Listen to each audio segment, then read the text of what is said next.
Oh,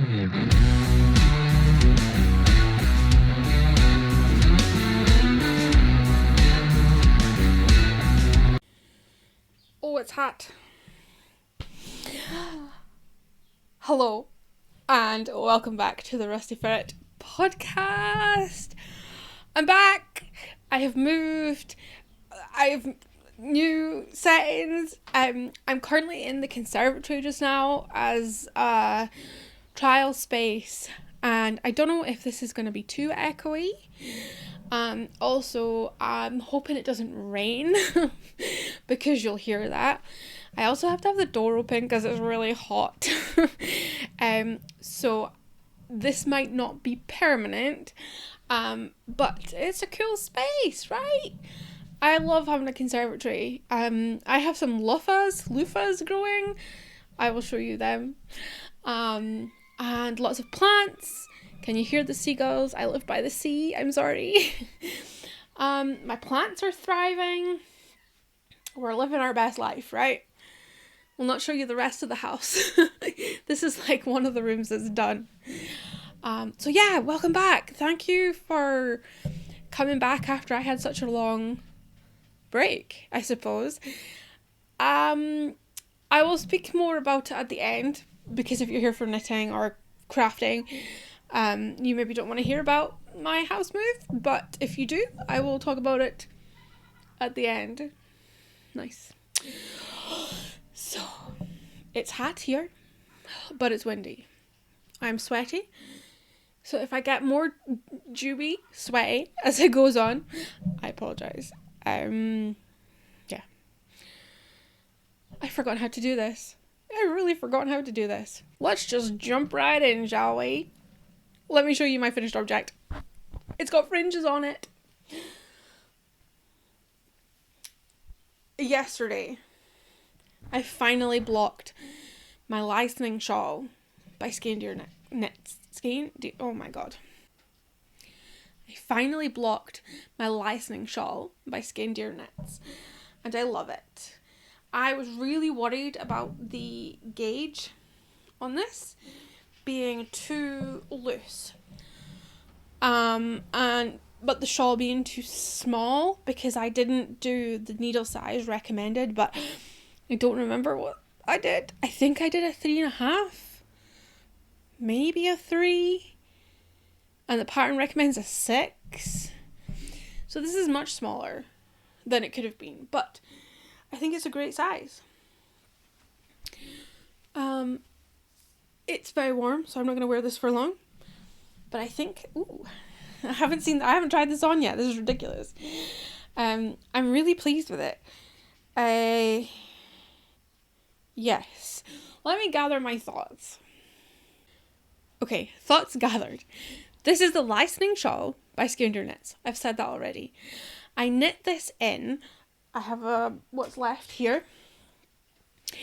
I knit this in Whiistlebare's Yeavering bell, which is a 80% mohair, 20% Wensleydale, 4-ply, and it is beautiful.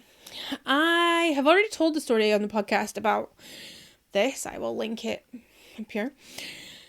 But I got this when I was down babysitting all the aminals at Whiistlebare Farm. The yarn that is in this is all reared and sheared on Alice's farm. I fell in love with the yarn because I fell in love with the goats. The Angora goats that Alice has are just dreamy. They're so sweet, and I had a great time looking after them. Obviously, I couldn't not have some of their yarn. The Wensleydale sheep are also there. They are beautiful. They kept themselves to themselves. They weren't such a fan of me yittering through their field like, oh, hello sheep, what are you doing? So yeah, I went for the colour Hopeful Heart. Me check. Yeah, Hopeful Heart. I had a really hard time choosing which colour because all of the colours were beautiful. There's literally a baby starling in the window box on my window. Yeah, he's gone. So I went with this pink because I thought it's not a colour I would go for. Normally, I would normally do grey. I was banned from doing grey. Alice says no. The blues were also beautiful. They were all beautiful. I couldn't pick. So I went with pink. I really wanted a Faroese style shawl. I was a test knitter for Julia Billings / Will and Flowers, Big Star Faroese style shawl. And I love it, but it's massive. And I wanted like a wearable outside the house under your jacket kind of thing. And I saw this one from Skeindeer and was like, oh my goodness, it has fringe. I am sold. So I was like, okay, cool. That's what I'm doing. I started swatching and realised quickly I am a very loose knitter. I'm not sure if Ellie's a really tight knitter, but she recommended like a 6mm needle. And I was just getting like fishnet tights with a 6mm. So I decided to kind of wing it and go down. I really wish I had written down. I normally do. Oh, maybe I've written it on my iPad. Hang on a second. Okay, well, I don't have that information for you. I want to say, I don't know. I actually don't know. Did I go down to a 5? I'm not sure. I might have pictures of it. If I have pictures of it on the needles, I can figure it out from there, and I'll put it on screen here because I know you're all dying to know. Anyhow, so the gauge was an issue for me, but I thought, do you know what? Let's crack on. It's only string. You can yank it out, right? Second problem. I cast it on before I moved, but just after my uncle had died. And I'd come up to help my mum, just help my mum when a relative dies, basically. My mum inherited his fat beagle, poor Beanie. She's on a diet. She's doing great. She's lost 4 kilos. She is wonderful. She is the sweetest dog you've ever met. But she likes to eat everything. And she decided that she was going to eat my shawl. So you cast on the longest edge. I'm going to take this off because I'm sweltering. As cool as I look, I am sweltering. So you cast on this bottom edge here. You see where all the fringes are? You cast on here and you work up and up and up and cast off here. Okay? So I had cast all that on and I had knit about maybe this much from the edge. And had left my knitting bag. Just sat. Not really thinking much about it because the cat doesn't bother with my yarn and like Taggart and Rio don't bother, Oscar doesn't bother. I was thinking, no, it's fine. My dad found it with all the stitches off and he thought he'd done it because he'd picked it up. And I was like, and he was so upset about it. He was like, I'm so sorry. I was like, Dad, it's fine, it's cool. It's like, it's no problem. So I was like, okay, it's just going to be better to rewind this off, start again. And as I was winding it, I'll put a picture on the screen. I discovered that the cable of my cable needle, of my circular needles, had been chewed through. As had quite a lot of the yarn. So when I was knitting this, I had to do loads of joins because Beanie had eaten the yarn.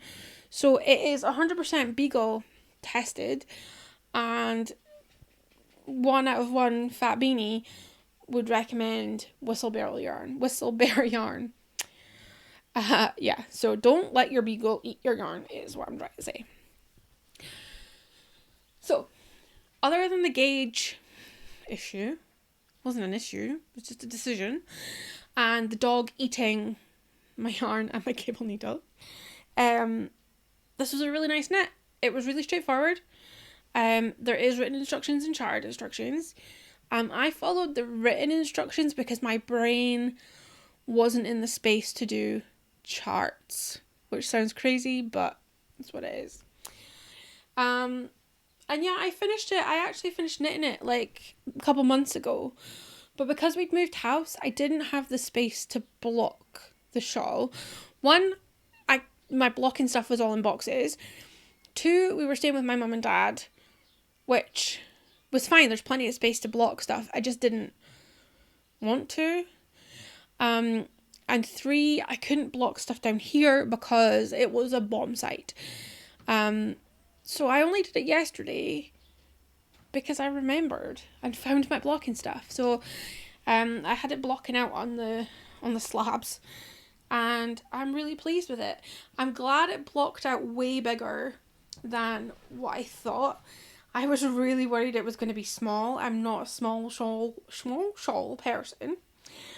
So yeah, overall, was skeptical due to my needle size / gauge, whether it would be the right size and fabric density. Yeah. But I'm very chuffed. My only concern is I have put the fringes on, and can you see the loops are slackening off? So I'm hoping they don't come out. I might see if I can like steam them or like wet them on and like take the spring out of it a little bit. I don't think they'll go anywhere, but you know, I like to overcomplicate things. As for the yarn, a dream. Minus all the dog chews, it was really lovely to knit with.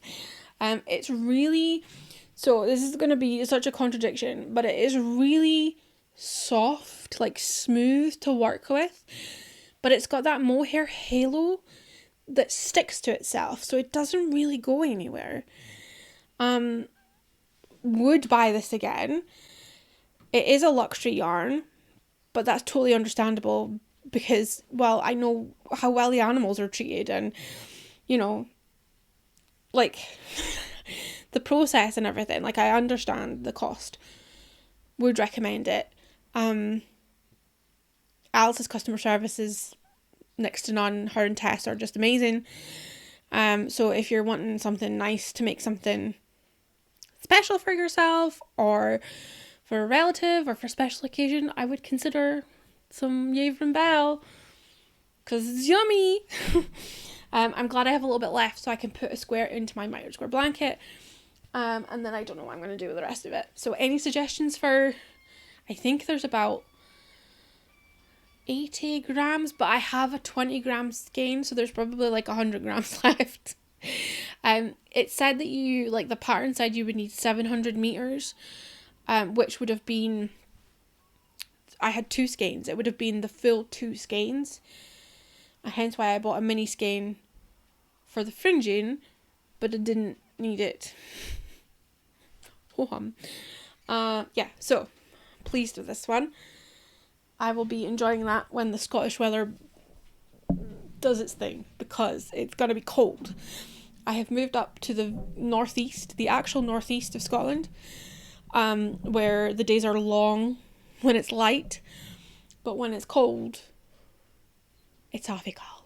I have in my Sky Boutique bag my Effervescent jumper. How do I show you this? Because it's in pieces. Let me take all the yarn out. Can I show you something that I always forget about that's in this bag? So there's a little pocket in the front, and when I open it up to check and see if there's like stitch markers or things, I always find my little squished penny from the Pokemon Center. This little Pikachu dressed up as a Cubone. He's so cute. That makes me happy every time I open it. It's the small things, right? So, Effervescent jumper. This is it here. I don't know how I'm going to show you this. I'll show you the body first. So this is the Effervescent jumper by Aimee Sher, sorry. And this is to say the body. I assume an arm goes here and an arm goes here. Starting to get boobs. I am using my own yarn, which is Rusty Ferret doll. The base being 75% merino, 25% nylon. Dyed in the colorway WWVGS, which is what would Van Gogh say. And it's a colorway, so I dyed it ages ago, and it didn't sell very well. I think things on a cream background, just for my customers, they're not a lover. Are you my customer? Do you not love this? I don't know. But when I saw the Effervescent shawl jumper, I thought that this colour would look great. So I dyed it up for myself and then offered up 2 kits. And they sold out super quickly, so thank you. My Effervescent twins. I need to check up if you've finished. Maya, have you finished? I'll look and see. So yeah, I've got the body done. Well, up to where they separate for the sleeves. I have one sleeve done to this point where you join it back to the body. And I have been working on the second sleeve. Here we go. I am working 2 balls at a time in one. Using, I'll link it down below. It's the jogless. You use it on, there's the sun shining, I'm going to be squinting, sorry. You use it for doing jogless stripes. You knit with the first, so I'll tell you what I've done here. I knit the cuff with 1 ball. Then I knit like the first row of the stocking stitch. Then I just chose a random place and stopped with the first ball. I then slipped 3 stitches and started with the next ball. Just kept knitting. When I was 3 stitches before ball 1, I stopped and then I slipped and started knitting again. The third stitch of that slip stitch is the one with the tail of the yarn. So like, can I show you? I'm in a tangle. So like you would do these 3. So 1, 2, 3 includes the tail, start knitting. But I will link a video down below because that probably is not the best explanation. The reason being because it's self-striping yarn. Rubbish. It's hand-dyed yarn. And as you probably noticed on my body, I have 2 very different dye lots. You can really see that. But on the body, because I have alternated the skeins, it's not obvious at all. The reason I have 2 really, really different ones is when I dyed up all the yarn, if there is ever one that's really not right, I'll keep it and like keep it myself, or I'll over dye it, because I want you guys to get the best that you possibly can. But sometimes different ones can't be helped. Have I dug myself in a big hole there? Who knows? I don't have a lot to say on this pattern right now because I have basically just been doing stocking stitch for days on the body and stocking stitch with increases on the sleeve. So far, easy to follow. I'm getting up to the part where you join the sleeves and you've got the patterned yoke with the frill. I am hyped about the frill. I'm going to be doing it in same colorway, WWVGS. It'd be easier to say what would Van Gogh say. But in mohair, which is the 72% brushed kid mohair and 28% mulberry silk, and it's lovely. I'm hoping, I know I still have some of this of the doll left, and I have some blank these, so if anybody would like a kit, I could do more, is what I'm trying to say. Sell your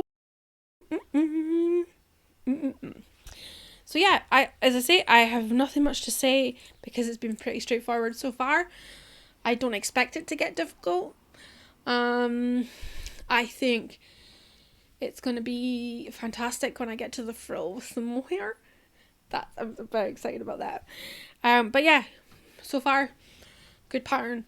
I should say that this pattern is in Pom Pom Quarterly issue 40, which wasn't the last one.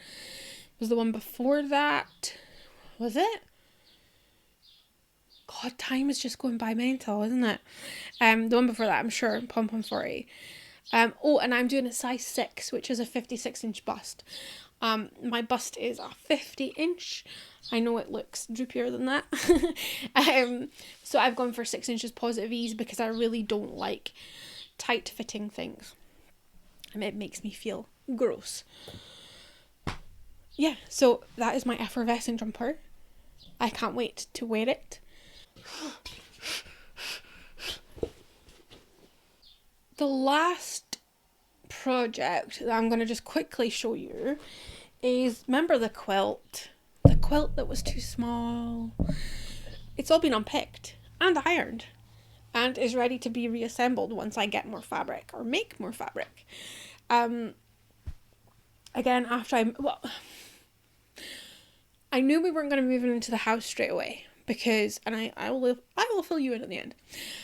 So I kept out like projects that would be quite mindless to do, or projects I was really excited about, and this was a mindless one. Just sitting, unpicking these all, and then sitting pulling out all the white threads because Mum and I sat and did that.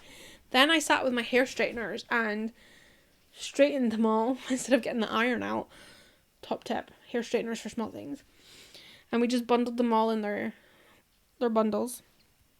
So I literally have a bag full of unpicked quilt bits, and it is my mission to get this quilt done before the end of July.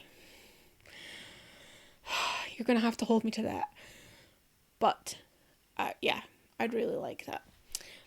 So yeah, that's just a quick update on the quilt. Nothing exciting's happened. Nothing revolutionary. Just we are back to the start, ready to go again. And that's okay. I'm not mad about it.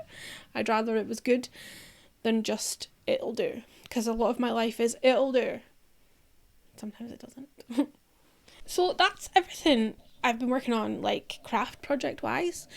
Everything else has been house stuff, i.e. Mum and I papered and painted. We wallpapered and painted every room. The living room, the bedroom and the office. We wallpapered and painted. The bathroom is all tile. There's not much you can do. The hall is like half pine. This used to be orange pine. The hall is half pine, half fake Charles Rennie Mackintosh wallpaper. We will be taking that all off at some point, just not right now. The kitchen is 100% orange pine, like floor to ceiling. It is it's a style choice, not for me. We will be taking the pine off to assess the walls underneath, but that is a not right now project. What else? Oh, in here, Mum totally sanded this back to like bare pine, and we stained it. It was like a varnish stain, walnut, and it's like jungle vibes in here with all the plants and things. It's good fun. And I've got the most retro sofa off Facebook Marketplace for free. It's so comfortable. I wanted something comfy and for a little money, and this cost no monies, and it's barely been sat in, and I'm very happy about it. And it's not covered for like hiding it, it's covered because of the sun. I don't want it getting like the sun to eat the fabric. That happens, so that's not cool. So the house, I don't know where to start. So this was my uncle and auntie's house. My auntie died a long time ago, and sadly my uncle died end of January. I'm not going to go into details, but we have bought this house. I wanted to move closer to my parents. Mark wanted to get out of the city. The stars aligned. And here we are. I don't mean the stars aligned that my uncle died. Well, I suppose that is what I'm saying, but I'm not happy that he died. I'd obviously rather he was here. I'll stop talking now. So we left Dundee on the 15th of April. With the intention of staying with my mum and dad for a couple of weeks while we decorated the house. As in, not decorated, but he was a heavy smoker. So a lot of the wallpaper was smoke embedded, and we had to get a new living room carpet because the dog Beanie had peed and soaked the underlay. We just couldn't get it to not be pishy. Her name was Pishy Beanie for a while. So yeah, the jobs kind of mounted up. And one of the jobs was my dad, it's an ex-council house from the 80s or something. And there was literally one single plug socket in every room. Who lives like that? So my dad, being an electrician, retired electrician, was like, do you want any more plugs? And I'm like, yes, please. He's like, okay, tell me where, and blah, blah, blah. Cool. So we went around the house, slapping up post-it notes and everything. That was fine. So Dad started putting plugs in and realised how dangerous the electrics were. I don't even have words. My best example was the electric shower wasn't earthed.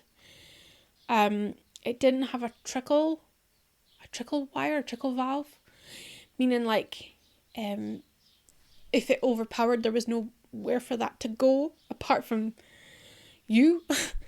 The switch for the shower was being held in by a piece of newspaper on the wall. And this all makes me very angry because my auntie and uncle, they weren't DIYers. They paid people to do things. And they have paid for people to, do these things. And it's been bloody dangerous. Another example was there was the box. What was it for? The box for the...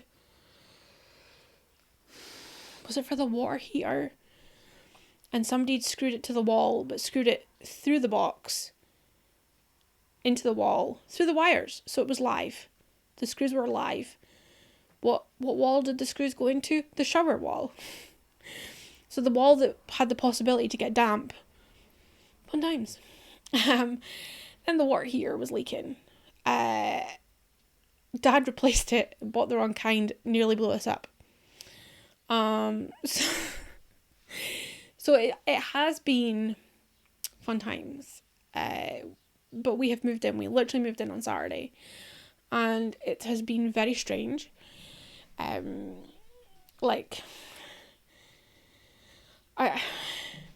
very happy to be here.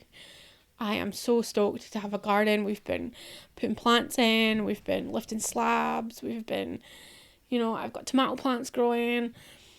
I'm really enjoying the conservatory. We come through here for our lunch and have a cup of tea. Oscar's enjoying the garden. He's not enjoying the 2 levels because he doesn't like it when Mark's upstairs and I'm downstairs. And he's like, well, where do I go? Who do I protect? But it just... I think because it was my auntie and uncle, and I spent a lot of time here when I was younger, it feels like I'm staying at an Airbnb. Even though it's filled with my stuff. I think the spaces that I'm finding it most difficult in are rooms that we haven't touched, like the kitchen and the hall and the bathroom. They still feel quite alien to me. Whereas the bedroom we've completely changed. So it feels like mine.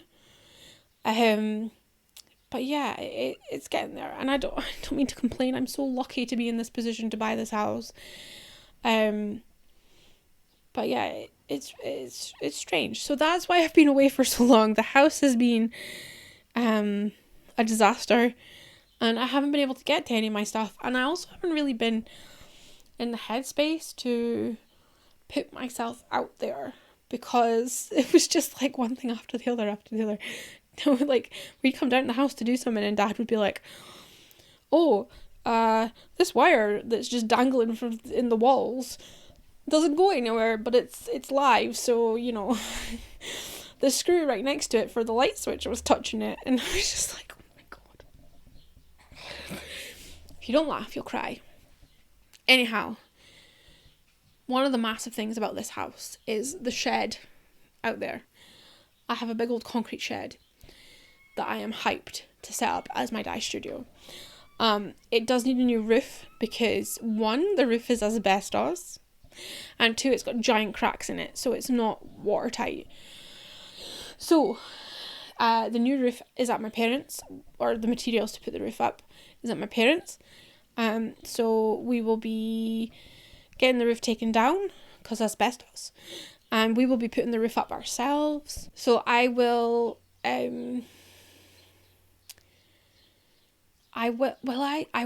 think I'm going to do a video on, like a standalone video on the doing up of the dye studio. I realised I'm squinting. The sun's like just right on there. This is a bad idea. Maybe I need to put like a something up there.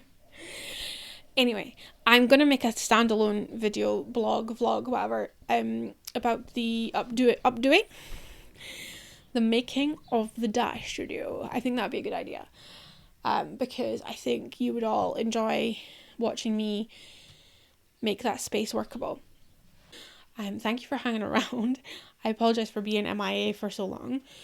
It really wasn't my plan. We didn't expect the issues to be in the house that we found. I hope you're all keeping really good. I hope that you're getting some of the sun that we were getting. It is beautiful here. It was really hot a couple weekends ago. But yeah, the wind's picked up now, so it's nice and cooler. It's not cool in here, it's hot in here, but it's getting hot in here, so take off all your clothes. I am getting so hot, I'm gonna take my clothes off. I'm gonna go. I love yous all. Be good.